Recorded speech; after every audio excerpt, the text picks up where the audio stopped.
remixed, reloaded, re-edited. Sometimes we get so deep into conversation that we have separate segments worthy of their own place in the sun. Here is a reshuffled mini episode.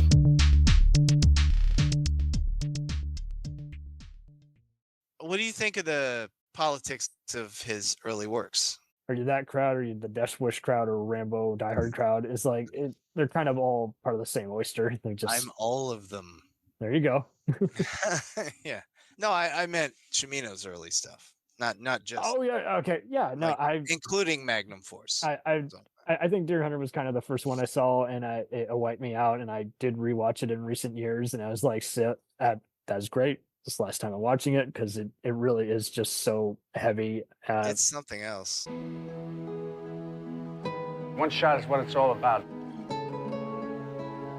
Deer has to be taken with one shot. I don't think about one shot anymore.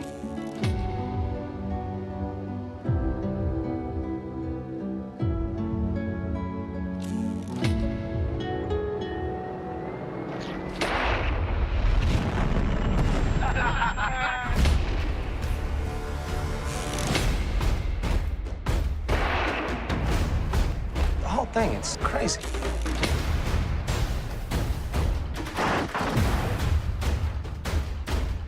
You want to play games? All right, I'll play you games. Ow! Throw it!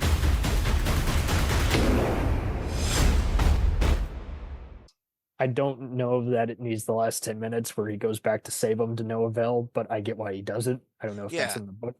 I kind of not really going to touch on that. I kind of think that's important. No, it's fine. Because it's representative of what that war did to those guys. True. And look, there's a lot of backlash against the whole Russian roulette sequence. Oh, that didn't happen. Well, we don't know that didn't happen. And even if it didn't, it's representative of the violence of that war thrust onto these men who were a bunch of like blue-collar guys. You know? It's a whole blue-collar movie, especially when they're on the hunting trip. And I like how he... I love those scenes. That's as political as it gets. He disarms the guy and says, "What are you, fucking stupid? You don't play with guns. This is this. This is not something else. This is this." It's a good precursor to Rambo in a way, but interesting. Well, just with the tactical stuff and just showing how horrific it is. I know. Well, pre-Private Ryan, and this is pretty much the only way you can get away with this type of horrific violence, unless it's an exploitation film to where the MPAA doesn't see what you're trying to do with it. They don't freak out about this. They're like, okay, you're trying to show how awful. It's exciting one minute, and then it's gruesome, and you can't look away. It's. I've seen the movie incomplete. Yeah, like there were times as a teenager, I gotta watch that Russian roulette scene. Oh, but as a complete film, I've probably seen it eight times. 6 to 8 times in my life. You've been all the way through. And by the way, I'm due for. I've been fiending for it over the last couple of years. Oh damn! Anthony's going to war. The ending still gets me, and when I first saw the film, again, I was 12, 13. I was with it, and then they all sat at the table and started singing "God Bless America." And when they first started singing it, I'm like, ugh, come on. Are you serious? After this great movie, you're doing this stupid scene? And then all of a sudden, I'm like, and I'm starting to cry, and oh my God. And I think it is, but I was too young to grasp. It's ironic. It's it is kind of that's a good way of saying it. They're singing deliberately ironic. It's the whole point of that song. Isn't it ironic? Yeah, but no, I think it's a fascinating film. Oh, what I was going to say, I think that he had to go back, and that he had to see Walken die, because Walken is his entire character and arc. Okay, now that makes me like it better, because you actually did a deconstructing of this. He has to know for a fact. He has to know, but dead. Walken's character and arc are completely representative of the effects of war on these guys, and they cannot The deal. war didn't kill him. The PTSD kind of killed him. Yeah. And that's before he gets to another round of the roulette for money. Right, yeah. And there's no way he could go back. He would have killed himself day one if he would have gotten back to home soil, is my theory. But I just think by him representing that, he has to die, and De Niro has to see, even though De Niro's dealing with it himself, and he sees it when he visits John Voight with no legs. Meryl Streep is good. I like how it's my favorite Streep performance to this day.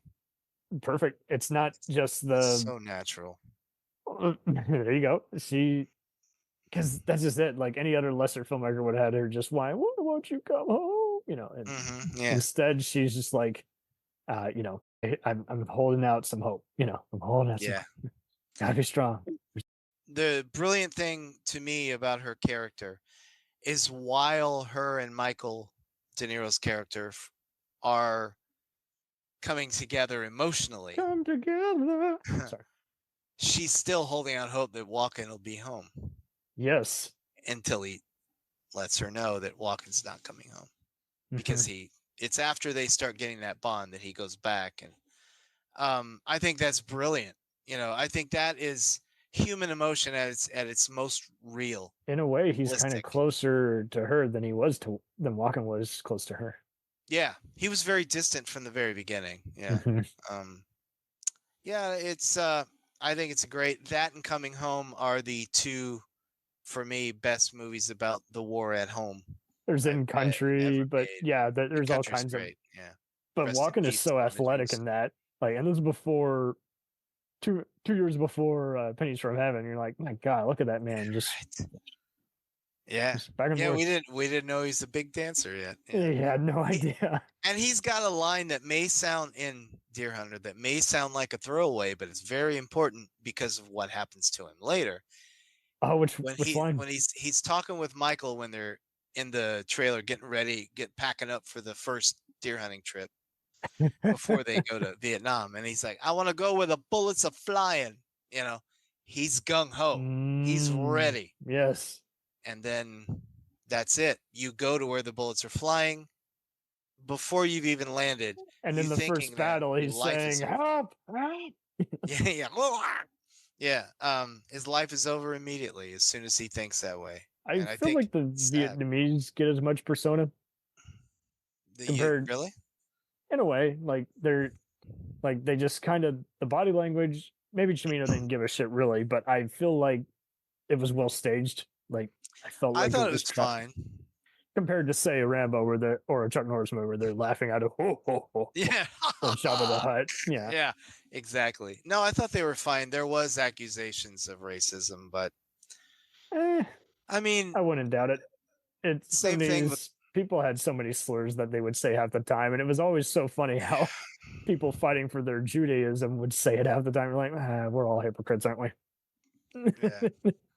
But no, it's a brilliant movie. And yes, that of any of his films, that one wears its politics on its sleeve.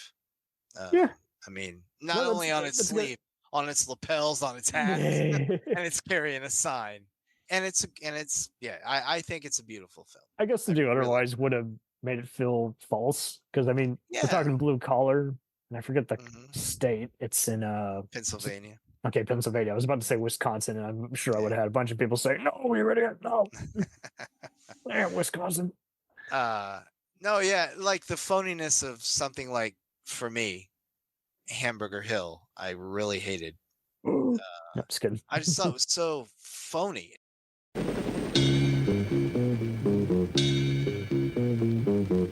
In this dirty old part of the city, if you want to walk out of this place, sun refused to shine. You will listen to people who know. You be an individual, and I'll be tagging your ugly, toothless face straight on its way to a long box with metal handles. Strangers to the land and to each other. Some of you think you have problems because you're against the war. You demonstrated in school, you wear peace symbols on your steel, and you have attitudes. People, you have no problem except me and him. This is one weird place. 15 soldiers. A war made them men. I'm gonna save your life and you're gonna save mine.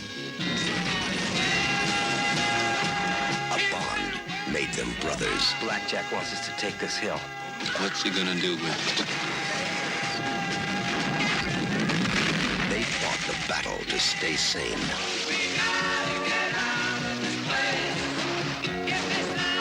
Love this Camaro. It's you. To stay human. And to keep each other alive. I got people so sick they wouldn't be allowed in the hospital. But out here they got a rough-up move on breath off. Come on, stop. It don't mean nothing, man. It don't mean nothing. It don't mean nothing.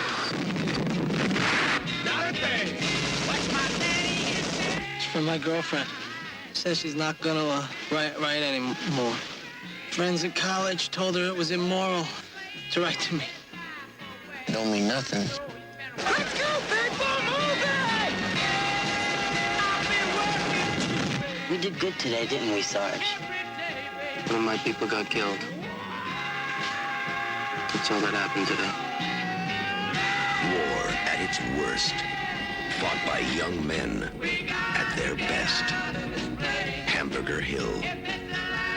600 men went up. Less than a third came down. This is their story. It's just so phony. I cried at that one, but yeah, I'm that's. sorry. I apologize. But no, But it's fine. keep in I don't- mind, that I'm phone older than you. conversation. That phone conversation would not have happened. I'll give you that. But No, yeah, right. what are the chances? One Don't man. need nothing. How did it happen? I guess I mainly dug it just because of Don Cheadle. Cheadle was good, even though we didn't know who he was at that point. And Courtney B. Vance was really good. Courtney Vance and my dude Bobby McDonald. Oh yeah, but I thought Steven Weber, even though I like Steven Weber, weird choice for that role. Yes. And He's a weird dude. yeah, he's a weird dude. You follow him on Instagram? He's a weird dude. No, I actually didn't. I'm just Yeah. saying because of his persona. He's funny. He's a funny guy, but he's a strange cat. He's a strange cat. He's strange cat, man. Likes horror, so that's good. I mean, why else is he in every Psycho thriller or Stephen King I know, adaptation? right. And the worst Shining adaptation. Oh shit! Yeah. No. You saw Tony floating in a light. What? That was awful. I Anyway, saw that's him floating in the light. it's another podcast. No, I think Would you rather be a rainbow in the dark? would I rather be a rainbow in the dark? Rainbow in the dark. Sorry. But real quick on Hamburger Hill. It came out the year after Platoon. I saw Platoon 9 million times in the theater. Yes. And I'm like, yeah, Hamburger Hill. I love John Irvin, the director, Dogs of War with Walken. I'm excited, man. And I'm like, what the hell is this? What is going on? I didn't like it. So All right, perfect. So we're going straight into our war chat. no, we'll back it up. We'll back it up. Pump it up, pack it in. Let Anthony begin. Right? So, yes. which is of the 4 key Vietnam movies? We got Deer Hunter. We Then do. we get Apocalypse Now. Then the Sheen continues with Platoon. And then the Heartbreak continues with Full Metal Jacket. Yes. Which of these Which is the- 4 do you consider essential? And it's not fair. This is the Sophie. This is Russian roulette right yeah, here. I can't. You're gonna smack me. Mao. I'll I'm a be like, pacifist. I don't do that, even though I watch shitty, over-the-top, violent action movies. Anyway. I'll be like John Savage in the Russian roulette scene, trying to pick one.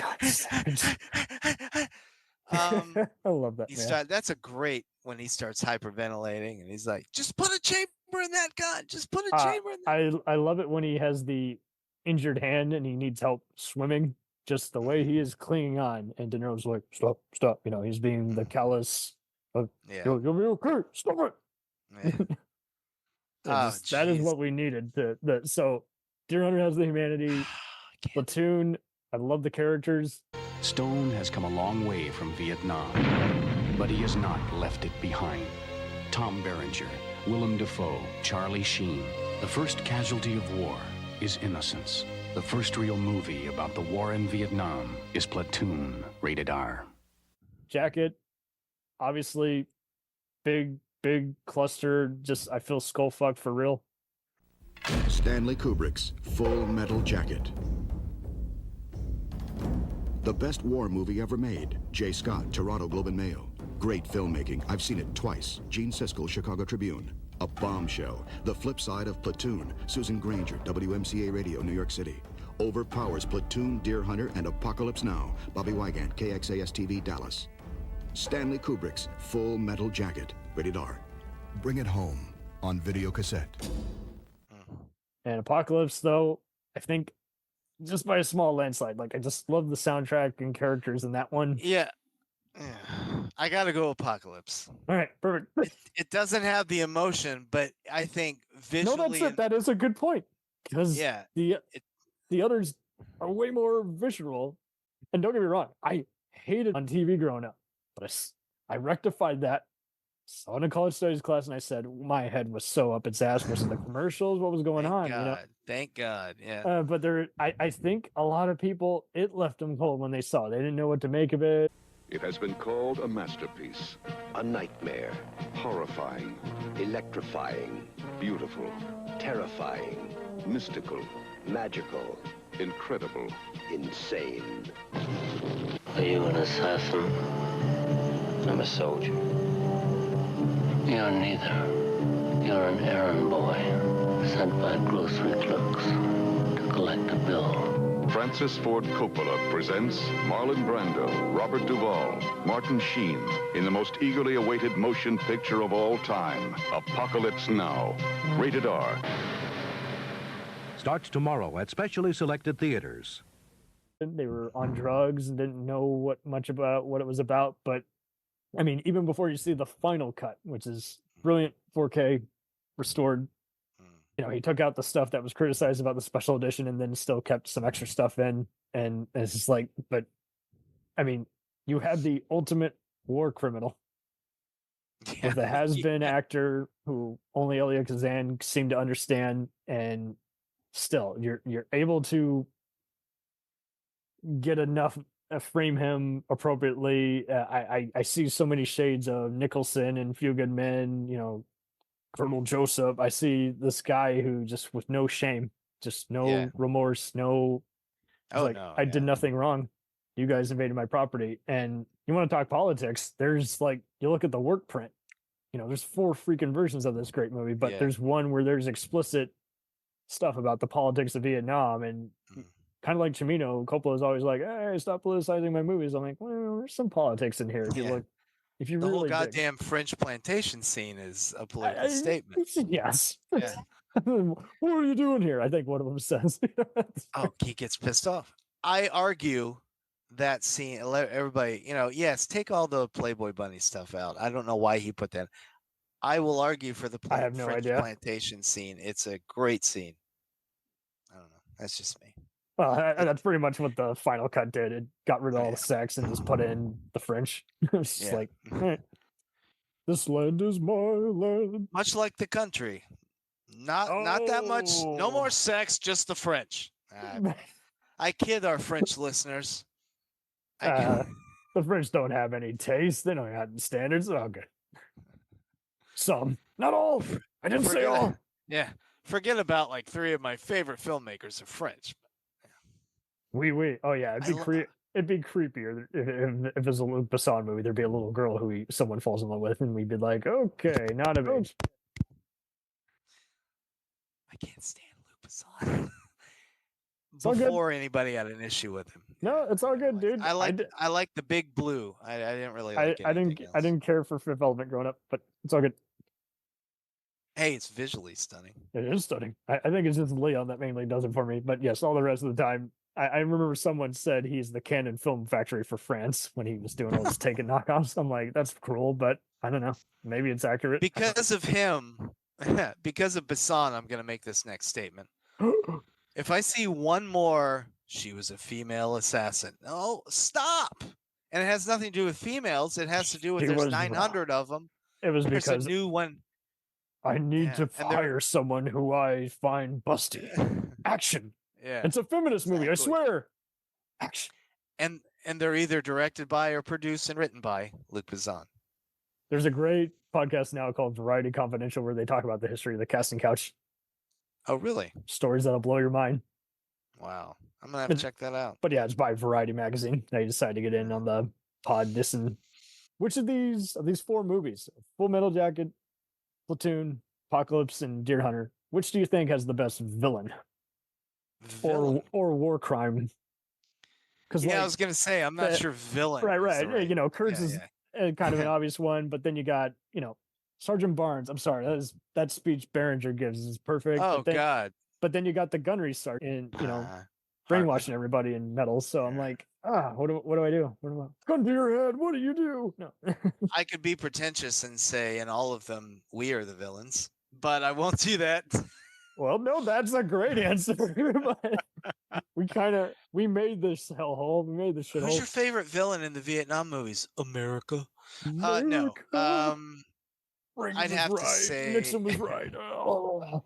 If you want me to be honest, if you're using the word villain, I will say or opposing force. This might shock. This might shock you. Gunnery Sergeant Hartman. No, because they're all on my there list to mold them into killers. He's not trying to make soldiers. He's trying to make killers. Mm-hmm. And for that reason, to me, he reminds me of the office politics. You want to wonder how many other men has he crippled prior to real life. Well, I didn't think of that, but yeah, he was a drill sergeant, right, prior to enlisting, I don't know why he wasn't even nominated. That's insane. There is no justice in this world, Anthony. But no, like Law and Order, you get them on a different crime they've committed. Right, yeah. Switch it around. And then you have Ice-T saying, "Are you trying to tell me?" You notice that Ice-T never. He always wait, are you trying to tell me?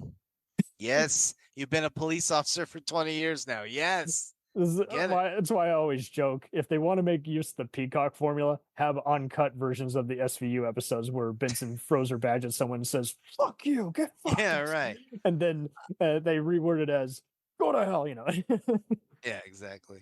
So, however they can be edgy on network TV, it is always funny what they will or won't get away. Is like, okay, so we started off, they didn't show up, but clearly someone's getting blown under the table or someone flipped off another guy. Okay, cool. Exactly. That's as edgy as they're going to get. But okay. Hey, if Dick Wolf made a war movie, it'd be interesting. All right. Next project, dude. Come out with a war miniseries for HBO. Yeah, no more Law and Orders, even though I'll watch it. Right, just like Star Trek. It shouldn't work, but I watch it anyway. Yeah. Team up with Sean Ryan of The Shield. There you go. Imagine oh my goodness, please, yeah. There'd be more disorder than Law and Order. I Sean Ryan call the shows disorder. Sean Ryan would say, "That's good, Dick Wolf, but this guy needs to be crooked." Right. Or this guy needs to be a shitbag who we root for his downfall. Exactly. And we laugh with him. But yet love him at the same time. Yeah, exactly. Do you think there's a pivoting back now? Do you think there's a? I don't know where we are right now. To be fair, to be fair, yeah, Ice-T was in the army, and they did. I liked how they worked that into him and Stabler. Yeah. They're like, former army turned sergeants and lieutenants. Perfect. All right. Leveling up. Who do you think has the most accomplished ranks in these movies? Because there's a lot of gunnies, there's a lot of lieutenants and everything, and I love John C. McGinley, how he gets promoted at the very end of Platoon. I know he has a name, guys. Sorry, I'm remembering all the other names, but I love how after... I don't think I'm going to make it out of this one. Yes, he's that shitbag, that rat, has been in the corner, survived all the slaughter where Charlie Sheen goes all Rambo at the end, which you could argue is a tone inconsistency, but whatever. I'm moving on. I love how he survives. And he's like, right there is like his shit face. You're like, yeah, he's not going to get out of this one. He doesn't even know how to lead, let alone he barely hid. So, yeah, exactly. Berenger taught him all he know. Tony Todd followed him. Look what happened to him. His stomach exploded. Forrest Whitaker tripped a mine. Whitaker tripped on a mine by being the nice guy in the corner. And then all these other guys. Mark Moses is a dumbass, but who looks like a poster boy. And I love how he gets blown the fuck up. Like, my God. All of them are just victims. What's the one? I'm a danger to myself and others. Yeah, I can't. As far as villain, in Platoon, Berenger becomes one because of shooting. It would be funny Defoe. if someone went on a message board and started trolling saying, "It's Elias. It's Elias. That dickhead had coming. Snitched on us." Really? Right. How did you misinterpret William Dafoe as the villain? Yeah, goddamn peace, Nick. He has a perfect line when he's in the corner and he's just looking in the sky. That is a beautiful shot that no one talks about, but that's on his recent he's return to the actor against the studio. tree with Sheen. Yeah, exactly. There's no way he we're loves this getting out place of at here. night. Yes. No one understands the beauty of this place. Yeah. It's a beautiful night. Yeah, I love this place at night. The stars. There's no right or wrong in them. They're just there. That's a nice way of putting it.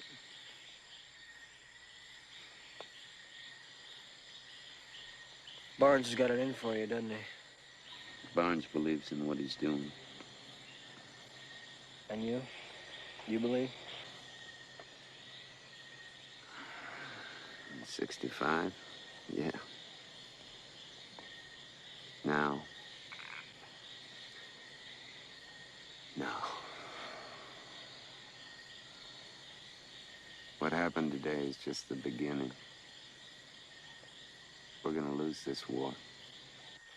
Come on. You really think so? Us? We've been kicking other people's asses for so long, I figure it's time we got ours kicked. I love it when he takes them on their very first hike. That is a good point. Doesn't get talked about enough, where he gives Tiger Sheen the tiger blood steroids. Yeah. Oh, that's but he the parody. starts taking everything off. Yeah. They start taking everything off for everybody. Shit can this. You don't need this. Shit can this. Yes. He literally clanking all the way through the jungle. Empty your bag. Stop giving us away. Oh, you know, a good connection of Vietnam films is Deer Hunter to Born on the 4th of July. Yes. Deer Hunter doesn't deal with that side of it, but it does deal with we're gung ho, let's go, and then our lives are ruined. And you get you get ruined by going there, and so no one can claim, regardless of the Deer Hunter's politics, no one can claim it's not kind of anti-war or war is hell focused, in that you're practically a choir boy. You can be saying I'm almighty all you want. It doesn't mean anything. And they could have spent a whole giant boot camp that was inconsequential, but they wisely just go straight into, it's like, here you are and you're in the thick of it and you're gonna die. Yeah, exactly. But I think we don't see in Deer Hunter, we don't see them get seduced. Yes, we already in Born on the 4th of sense. July, we see it. Tom Up Berenger front, again. yes, damn you, Berenger. He's the Marine coming to, and he's up there first to fight. We'll never, and everybody. Oh, there's a great William Dafoe's in it too. I love it how he just is trolling them at the veteran station. He's like, "You fuck, get out my face. You don't know war." And his new war is racing him in wheelchairs. He's just like, see, that they never stop finding a battle to start, a fight to ignite. You can't turn that off now that you have wrecked them as 16-year-old foolish dipshits. Well said. You can't turn it off. Everything is confrontation. Sounds like a terrible grunge band. Turn it off. Are Creed back together? Creed, the perfect example of a band that didn't know they wanted to be Pearl Jam or Christian rock, so kind of didn't do they either. tried it all, yeah. Anyway, enough about that already. Scott Stapp. Yeah, hurry. That's the whole. Want to hear my impression of 90s rock and roll? That's it. That's 90s rock and roll. Oh my God. No, but I think that's a good connection, Deer Hunter and Born on the 4th. Oh, this is why I can't stand about some of today's war movies. If they're not throwing in, let's, reignite the war on terror shit, then they do kind of blend the line between they want to be past the glory, but then they're too busy imitating Black Hawk Down or Deer Hunter or Private Ryan. And you're like, which are you? Exactly. And that was my problem with the 2 years ago, All Quiet on the Western Front. Did you see it? I couldn't get into it, and it's not a good film. It's just I don't know if here's it's a that bunch I don't of war. like the book or that it does it too well, or if it's boring. And I prefer a glory type angle where you're fighting a war that you get zero reward from. You are damned if you do, damned if you don't, and you're fucked either way, and you just got to make the most of it in your tent. Yeah, that's exactly the problem with All Quiet on the Western Front, the recent one. Yeah, and they just let's just show them the atrocities of war, and take out the soul of the novel, and that's what it is. And there were two camps in that one. Ooh, that's a masterpiece, or it's just a bunch of violence. And for me, it was just there's no artistic value. Yes, in 5 minutes of the 2.5 hour movie. Usually with even the worst movie, I can remember a cool shot that probably you could re-edit and something. And I can't even tell you who was in it, what they said. Quite, yeah. I mean, even a battle, I don't remember any battles. No, they all look like, everybody wants to look like Private Ryan. They're still trying, but now you have the shaky cam, even worse. I didn't like it at all. Get Greengrass on the phone. All right. Yeah. Greengrass, settle the fuck down. Settle the fuck down.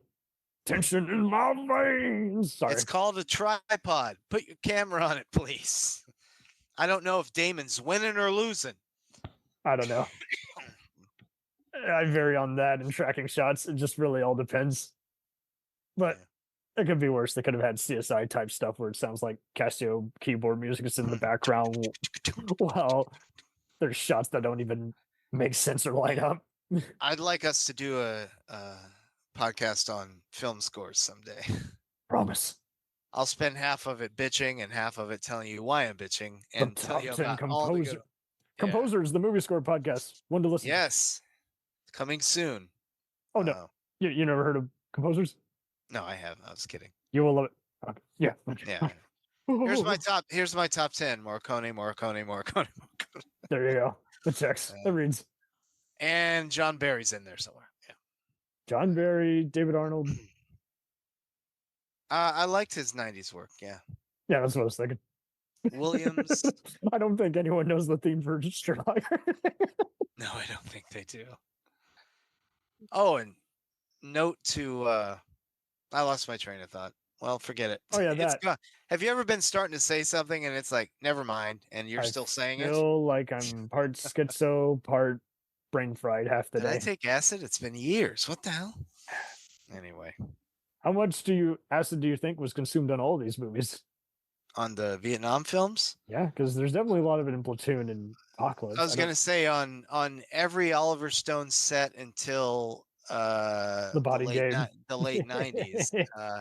There was acid. Now I'll go on a rant. That's it. Acid and peyote was Stone's big thing. Oh, I'm sure in Apocalypse Now there's a lot, and I think Dennis Hopper took it all. Damn it! Like, show him your siren. Everything. You don't think Scott Glenn or Larry Fishburne asked for some? Oh, I'm sure. Yeah, I'd love to see Scott Glenn's full part. Yeah. It's so wild how he is brainwashed in the work print. Yeah. Never made it, never remastered it into any of the other stuff. And it's like, damn it, I want to see that version, even though so fun fact, well, kind of sad news. There was a Reddit where they were detailing some film fans who were actually remastering the work print and trying to edit it seamlessly with the other versions of the movies. And one of them, I think, got in a car accident and the other had some health issues. So coming so close. Oh, man. Damn it. Huh. Well, that sucks. Someone put that together. Put it as a special feature. Don't tell me it's because of the Doors music. Get some different music playing. Or there's only 2 left. They'll work with you. So did you know there are 2 walk-ins in these movies? There is. In I Deer kid you Hunter? not. What do you mean? In Apocalypse, there is a Glenn Walken who plays Lieutenant Carson. Oh, really? I didn't know that. I had no idea either, but he's the brother of Ken and Christopher. Oh, you mean a literal Walken? Yeah, I had no idea. Me neither. I don't even know who that character is. Yeah, I wish there was an Apocalypse Now Wicca so I could. But I will investigate that. Investigation in the new. Emotionally. Oh, and he's in Going Home as Sailor Number 2. Oh, I remember Number that 2. role. Number 2. On the poop deck. Emotionally, of the Vietnam films, my answer will shock you, and it shocks most people. The best Vietnam film emotionally ties with Deer Hunter. Deer Hunter and Casualties of War. Yep. Brian De Palma's unsung masterpiece. Michael J. Fox. Hey, Sarge, you gotta give me a minute here on this thing we're doing. Sean Penn. No, we're nothing but charming people around me on this one, gentlemen, so bring you good luck stuff. Like this, Sarge? This is kidnapping, ain't it, Sarge? Even if these 4 guys get convicted, they're not gonna do any real time. Even in war. You think you're standing up to me? Murder is murder. Casualties of War. Rated R. Starts Friday, August 18th at select theaters. That movie gets me, and not just because it has an Ennio Morricone score and stars my favorite living actor, Sean Penn. Yes. It is just very few movies that I see more than once still gut punch me, and every time I can't take it. I'm like that poor. I want to reach through the screen and help Michael J. Fox save that girl, what she goes through. And then the ending. You've seen it, yes? Yeah, probably the most relatable of De Palma's work, probably. Yeah, and then the ending when he wakes up and it's the same actress playing the girl on the train, and they get off, and she's like, "Did you have a nightmare?" And Morricone's music slowly, quietly chorusing up, and she says, "It's all over. It's you're home. It's all over now." And she walks away, and he's watching her, and the music. I'm telling you. Tears every time. I can't. It's so beautiful, striking, emotional movie.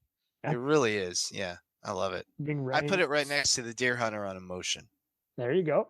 Yeah. And similar amount. I would tie Sean Penn with the Hartman and Barnes for best war criminal. Where you're just like, now there's the villain. You can guys are in the same 100% say the word villain. Yeah. Yeah, he is a villain. Inspired by an actual event. So there you go. I was just about to say, and the sickening thing is, it's all true. Yeah. Yep. Which do you think has kind of a more ambiguous end? Because like all these guys, they do good at, like you say, showing how they're yuppies 1 minute and then gullible the next. There's some of them where I kind of want to know what happened next. Like what happened to Albert Hall, the CPO Phillips, the boat captain. I want to see what happened to him next. I know he dies, but it's like felt like there was some other stuff off screen that happened. I'm saying this is a bad idea, Willard. This is a bad idea. It's my boat. I love Albert Hall. It's my boat. It's my boat. Maybe your mission, Captain, but it's my boat. My boat. Yeah, a man who's made a living playing judges.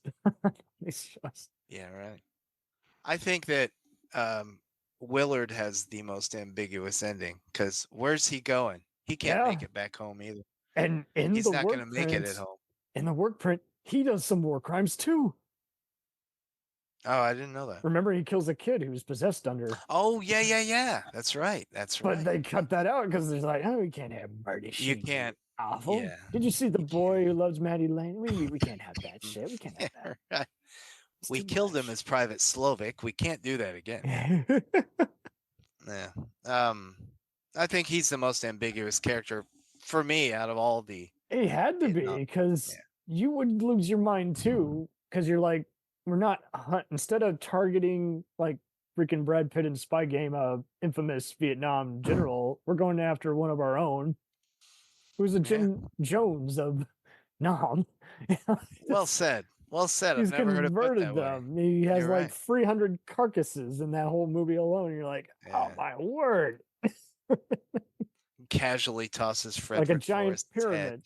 Yeah, Yes. exactly. Chef gets it. Yeah. Not Chef on South Park, but yeah, Frederick Forrest. Like you said. Yeah. He cut my head off, children.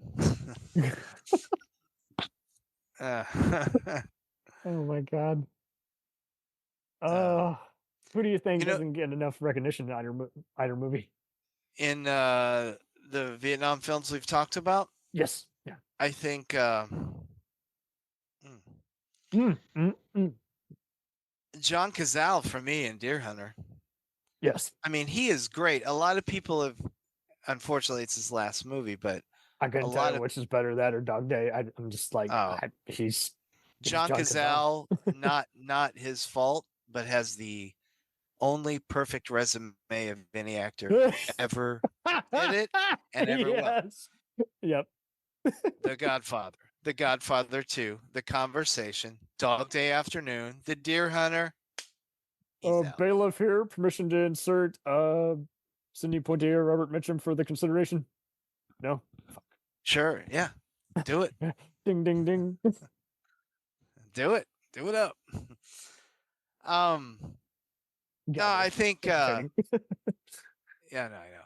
He I think he doesn't go to Vietnam, of course, and his role is just as important. Wrong kind of Vietnam movie. Damn it. That could be considered an allegory as well. Predator. Yeah, there you go. Except they're unseen enemy you can't kill. I don't know. There you go. That's reaching for it. Shot by the cinematographer of Tac Force C. Man, unfortunately, they got to listen to Little Richard, and they didn't know what they were listening to in these movies. Yeah. Whatever the script designates. I guess we're listening to Clarence Clearwater. Hey, very, very quickly, and we'll get back to it. Yes. Attack Force C is one of the most underrated fucking films. Yeah. Guns and I love that Navarone movie style to death. stuff. Yep. Yeah, right. Yeah. Guns of Navarone, Vietnam. Now you got to say it like Sam Jackson. I'm the Guns of the Navarone. Right. Oh, that's right. Yeah, I think Cazale. He is, because he doesn't know how to deal with them wanting to go. He doesn't know how to deal with his feelings that he's not going, and he doesn't know how to deal with them when they get back. Yes. I think he's the most undervalued character. Yeah. Because everyone else kind of has like go through one door. I'm a different man now, and he goes through like a semi-identity crisis, like you say, where he's like, man, I don't even know where he is, but now I do. But does he? And in turn, before they went, De Niro tolerated him, but everybody liked him. He was that friend. You're like, all right, come on. I'm pretty sure that's De Niro in every comedy movie. I'm going to tolerate you just this once, but come here, I'm going to choke a bitch. Yeah. But then when they come back, De Niro, if you can't walk the line, for lack of a better way to say it, then I'm going to turn my back on you, and if you keep coming at me, I'm going to hurt you. Yes. I love Cazale in that movie. I just do. He's fantastic. I couldn't have picked a single one, but you did it for me, so. Yeah. And mind you, we could do, and then there's blah and blah and blah. But for me, of the ones we spoke about, underrated, or not underrated, but Cazale's character in Deer Hunter. Yeah. That's one that people who watch Deer Hunter and focus on De Niro and the walk-in and the Russian roulette, next time you see it, focus on Cazale. He's fucking amazing. He stands on his own 2 feet as opposed to relying on the other guys interacting with him. You can tell he's doing some total method acting, but the right way. Yeah. The and Justin poor Hoffman Cazale, style. Poor Cazale it's the second movie where his date at a wedding blatantly cuckolds him on the dance floor, and he has to go nail her one. I never thought of that, but it's true. Godfather 2 as well. We're Same seeing thing. Yeah, that's true. So there you go. I'm the poor bastard in these movies. Yeah. That's a good Or point. like he says when he's I think arguing that's why I with, love. Pacino. Well, and that's kind of why I like these two movies the most. I think because I am how there is a Godfather kind of mentality to it. On how kind of like when Michael enlists in the army in those movies, you're just seeing these guys. They're always fighting their own kind of battle, but now it's personal and seeing their tragic figures. And like you say, they're protagonists. You can't call them heroes or villains at that point. Right, exactly. And mind you, Godfather was very Shakespearean about it all. Absolutely. And these movies are in a way too. There's something about spotting the Capulet or the Juliet in the audience. In the roster of gallery of characters. Can I just tell you, Shakespeare's Juliet got off way easier than Diane Keaton's air quotes Juliet from the Godfather films. There you go, man. She suffered her whole got life. another thing coming. Right.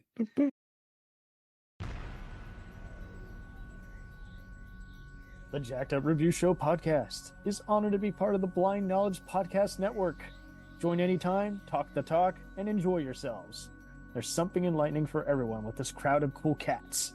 Check them out.